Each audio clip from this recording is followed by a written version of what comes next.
हिंदू ग्रंथों में दिए जीवनगत के व्यवहार में राजा और प्रजा के दायित्वों की विधिवत नीति की व्याख्या करने वाले महापुरुषों ने महात्मा विदुर सुविख्यात हैं। उनकी विदुर नीति वास्तव में महाभारत युद्ध से पूर्व युद्ध के परिणाम के प्रति शंकित हस्तिनापुर के महाराज धृतराष्ट्र के साथ उनका संवाद है। विदुर जानते थे युद्ध विनाशकारी होगा। महाराज धृतराष्ट्र अपने पुत्र दुर्योधन मोह में समस्या का कोई सरल समाधान नहीं खोज पा रहे थे। वह अनिर्णय की स्थिति में थे। दुर्योधन अपनी हठ पर अड़ा था। दुर्योधन की हठ नीति विरुद्ध थी। पांडवों ने द्यूत की शर्त के अनुसार 12 वर्ष के वनवास और 1 वर्ष की अज्ञातवास अवधि पूर्ण करने का बाद जब अपना राज्य वापस मांगा तो दुर्योधन के हठ के सम्मुख असहाय एवं पुत्र मोह से ग्रस्त महाराज धृतराष्ट्र के पांडवों के दूत कोई निर्णायक उत्तर नहीं दे सके। केवल इतना आश्वस्त किया कि वह सबसे परामर्श करके संजय द्वारा अपना निर्णय प्रेषित कर देंगे। संजय के माध्यम से भेजा गया संदेश भी कोई निर्णायक संदेश नहीं था। उसमें इतना कहा गया था कि वे ऐसा कार्य करें जिससे भरतवंशियों का हित हो और युद्ध न हो। आइए विदुर नीति के इस भाग में जानते हैं कि जो कभी उद्यंड का सा वेश नहीं बनाता, दूसरों के सामने अपने पराक्रम की डींग नहीं हाँकता, क्रोध से व्याकुल होने पर भी कटुवचन नहीं बोलता, उस मनुष्य को लोग सदा ही प्यारा बना लेते हैं। जो स्वार्थ तथा अधिक पा लेने की हवस से मुक्त हैं, मैं उन्हें समझदार मानता हूं क्योंकि संसार में स्वार्थ और हवस ही सारे झंझटों के कारण होते हैं।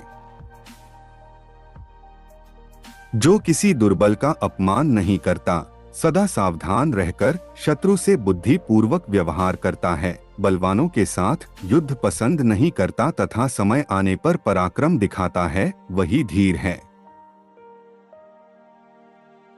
निम्न 6 प्रकार के मनुष्य सदा दुखी रहते हैं: ईर्ष्या करने वाला, घृणा करने वाला, असंतोषी, क्रोधी, सदा शंकित रहने वाला और दूसरों के भाग्य पर जीवन निर्वाह करने वाला, ये सदा दुखी रहते हैं। निम्न 10 प्रकार के लोग धर्म को नहीं जानते: नशे में मतवाला, असावधान, पागल, थका हुआ, क्रोधी, भूखा, जल्दबाज, लोभी, भयभीत और कामी। विद्वान व्यक्ति इन लोगों से आसक्ति न बढ़ाए। निरोग रहना, ऋणी न होना, परदेश में न रहना, अच्छे लोगों के साथ मेल रखना, अपनी वृत्ति से जीविका चलाना और निडर होकर रहना, ये 6 मनुष्य लोक के सुख हैं। परस्त्री का स्पर्श, परधन का हरण, मित्रों का त्याग रूप यह तीनों दोष क्रमशः काम, लोभ और क्रोध से उत्पन्न होते हैं। बिल में रहने वाले जीवों को जैसे सांप खा जाता है, उसी प्रकार शत्रु से डटकर मुकाबला न करने वाले शासक और परदेश न जाने वाले ब्राह्मण, इन दोनों को पृथ्वी खा जाती है। बुद्धि, कुलीनता, इंद्रिय निग्रह, शास्त्र ज्ञान, पराक्रम, अधिक न बोलना, शक्ति के अनुसार दान और कृतज्ञता, ये 8 गुण पुरुष की ख्याति बढ़ा देते हैं। बुद्धिमान तथा ज्ञानी लोग दुर्लभ वस्तुओं की कामना नहीं रखते, न ही खोई हुए वस्तु के विषय में शोक करना चाहते हैं तथा विपत्ति की घड़ी में भी घबराते नहीं हैं। जो किसी दुर्बल का अपमान नहीं करता, सदा सावधान रहकर शत्रु से बुद्धि पूर्वक व्यवहार करता है, बलवानों के साथ युद्ध पसंद नहीं करता तथा समय आने पर पराक्रम दिखाता है, वही धीर है।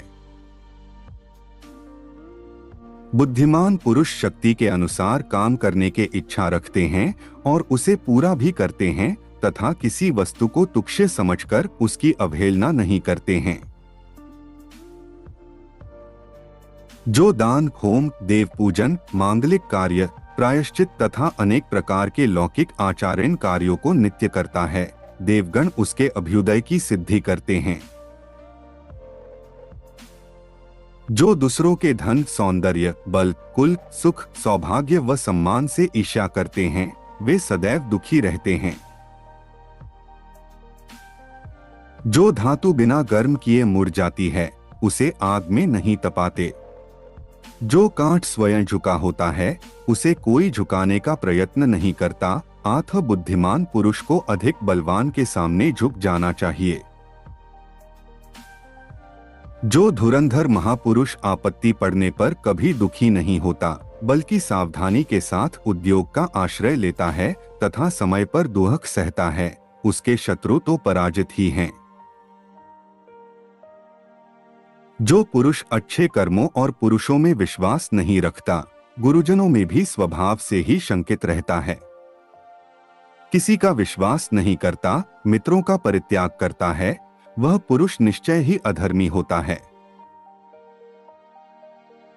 जो विश्वास का पात्र नहीं है उसका तो कभी विश्वास किया ही नहीं जाना चाहिए, पर जो विश्वास योग्य है उस पर भी अधिक विश्वास नहीं किया जाना चाहिए। विश्वास से जो भय उत्पन्न होता है वह मूल उद्देश्य का भी नाश कर डालता है। जो अपने स्वभाव के विपरीत कार्य करते हैं वह कभी नहीं शोभा पाते। गृहस्थ होकर अकर्मण्यता और सन्यासी होते हुए विषयासक्ति का प्रदर्शन करना ठीक नहीं है। इस तरह के और नए वीडियो सबसे पहले देखने के लिए चैनल को सब्सक्राइब करना न भूलें।